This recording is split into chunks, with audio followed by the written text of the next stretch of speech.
ಇದ್ದಂತಹ ಒಂದು ಮಕ್ಕಳಲ್ಲಿ 67 ಮಕ್ಕಳು ಹಾಡಿ ಮಕ್ಕಳು SSLC ಪಾಸ್ ಆಗಿದ್ದಾರೆ. ಈ ಸರಿ 67 ಮಕ್ಕಳು SSLC ಪಾಸ್ ಆಗಿದ್ದಾರೆ.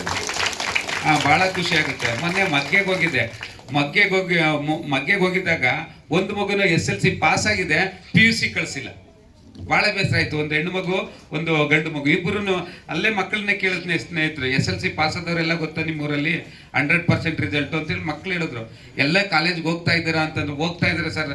ಯಾರು ಹೋಗ್ತಾ ಇಲ್ಲ ಅಂತಂದರೆ ನಮ್ಮ ಈಗ SSLC ಇರೋಂಥ ಮಕ್ಳು ಹೇಳಿದ್ರು, ಇಬ್ಬರು ಹುಡುಗರು, ಒಂದು ಹುಡುಗಿ ಒಂದು ಹುಡುಗ ಕಾಲೇಜ್ಗೆ ಹೋಗ್ತಾ ಇಲ್ಲ ಅಂತ. ದಯಮಾಡಿ ಅವೆಲ್ಲೂ ಕೂಡ ನಮ್ಮ ಆದಿವಾಸಿ ಮಕ್ಕಳುಗಳನ್ನೇ ದಯಮಾಡಿ ಕಾಲೇಜ್ಗಳಿಗೆ ಸೇರಿಸಿ ಯಾವುದೇ ಕಾರಣಕ್ಕೂ ಶಿಕ್ಷಣದಿಂದ ವಂಚಿತರು ಮಾಡಬೇಡಿ. ಅವನು ಅಟ್ಲೀಸ್ಟ್ PUC ಮಾಡ್ದ ಅಂತಂದರೆ ಅವನ ಜೀವನವನ್ನು ರೂಪಿಸ್ಕೊಂಡು ನಿಮ್ಮನ್ನು ಸಾಕೋ ಅಂಥ ನಿಟ್ಟಿನಲ್ಲಿ ಅವನು ಕೆಲಸವನ್ನು ಮಾಡ್ತಾನೆ. ಕೌಶಲ್ಯ ನಿಮ್ಮಲ್ಲಿದೆ. ಕೌಶಲ್ಯದ ಬಗ್ಗೆ ಬೇರೆ ಸಾಮಾನ್ಯ ಜನಗಿಂತ ಹೆಚ್ಚಿನ ಕೌಶಲ್ಯ, ಸ್ಕಿಲ್ ಅಂತ ನಾವು ಹೇಳ್ತೀವಿ, ಅದು ನಿಮ್ಮಲ್ಲಿದೆ. ದಯಮಾಡಿ ಮಕ್ಕಳನ್ನ ಓದಿಸಿ, SSLC ಪಾಸ್ ಮಾಡಿಸಿ, PU ಪಾಸ್ ಮಾಡಿಸಿ, ನಂತರ ಅವನ ಜೀವನವನ್ನು ಸಮಾಜದಲ್ಲಿ ಉತ್ತಮವಾದಂಥ ಜೀವನವನ್ನು, ಭವಿಷ್ಯವನ್ನು ರೂಪಿಸ್ಕೊಳ್ಳೋಕ್ಕೆ ಸಾಧ್ಯ ಆಗುತ್ತೆ. ಯಾವುದೇ ಕಾರಣಕ್ಕೂ ಮಕ್ಕಳನ್ನ ಕಾರ್ಮಿಕರಾಗಿ ಮಾಡೋವಂಥದ್ದು, ಕೆಲಸ ಮಾಡಿಸೋಂಥ ಕೆಲಸ ಮಾಡಬೇಡಿ.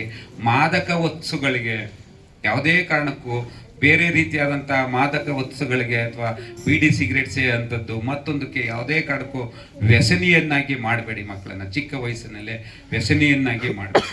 ಕಾರಾಪುರ ಹಾಡಿಯಲ್ಲಿ ನನ್ನ ಅನುಭವಗಳನ್ನು ಹೇಳುವಂಥದ್ದು, ಹೋದ ವರ್ಷ ಕಾರಾಪುರ ಹಾಡಿಯಲ್ಲಿ ನಾನು ಹೋದೆ. ಒಂದು LPS ಶಾಲೆ ಇದೆ. ಅಲ್ಲಿ ಶಾಲೆಯಲ್ಲಿ ಮಕ್ಕಳಿದ್ರು, ಒಂದು ಗೆಸ್ಟ್ ಟೀಚರ್ ಇದ್ದರು. ಹೊರಗಡೆ ಲಾಸ್ಟ್ ಸ್ಕೂಲ್ ಮುಂಭಾಗ ಒಂದು 8-10 ಹುಡುಗರುಗಳು, ಎಲ್ಲ ಸುಮಾರು 18, 20, 21, 22 ವಯೋಮಾನದ ಮಕ್ಕಳುಗಳು ಇದ್ದರು. ಎಲ್ಲ ಮೊಬೈಲ್ ಹಿಡ್ಕೊಂಡು ನೋಡ್ತಾ ಇದ್ರು. ನಾನು ಕ್ಯೂರಿಯಾಸಿಟಿಯಾಗಿ ಕೇಳಿದೆ, ಏನು ಮಾಡ್ತಿದ್ರಪ್ಪ ನೀವೆಲ್ಲರೂ ಅಂತಂದರೆ.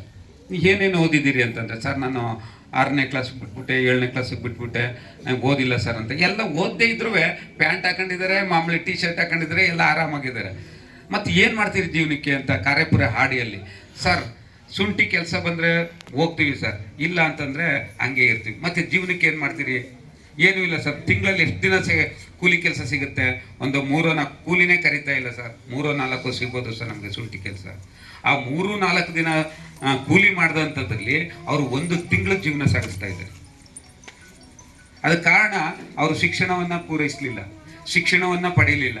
ಅದರಲ್ಲೇ ಒಂದು ಹುಡುಗ ಇದ್ದವನೇನು SSLC ಪಾಸಾಗಿ ಗಾರ್ಡಾಗಿ ಕೆಲಸ ಮಾಡ್ತಾ ಇದ್ದಾನಂತ.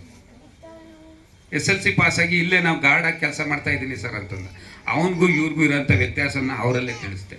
ಯಾವುದಾದ್ರು ಕೆಲಸ ಆಗಲಿ, ಅವನು ಶಿಕ್ಷಣ ಕೊಡಿಸಿ PUC ಪಾಸ್ ಆಗೋವ್ರಿಗೆ ಯಾವುದೇ ಕಾರಣಕ್ಕೂ ಯಾವುದೇ ಕೂಲಿ ಕೆಲಸ ಮತ್ತೊಂದು ಕೆಲಸಕ್ಕೆ ನಿಮ್ಗೆ ಎಷ್ಟೇ ಕಷ್ಟ ಆದರೂ ಮಾತ್ರ ಕಳ್ಸಕ್ಕೆ ಹೋಗ್ಬೇಡಿ. ಪ್ರಥಮವಾಗಿ ನಮಸ್ಕಾರ. ನನ್ನಿಂದ ನನ್ನ ವೈಯಕ್ತಿಕವಾಗಿ ದಯಮಾಡಿ ಯಾವುದೇ ರೀತಿಯಾದಂಥ ಸಹಕಾರ ಬೇಕಾದರೂ ಕೇಳಿ, ಖಂಡಿತ ನಾನು ಮಾಡ್ತೀನಿ ಈ ಸಂದರ್ಭದಲ್ಲಿ ಅಂತ ಹೇಳ್ತಾರೆ. ಒಂದು ಅವಕಾಶ ಮಾಡಿಕೊಡಿ.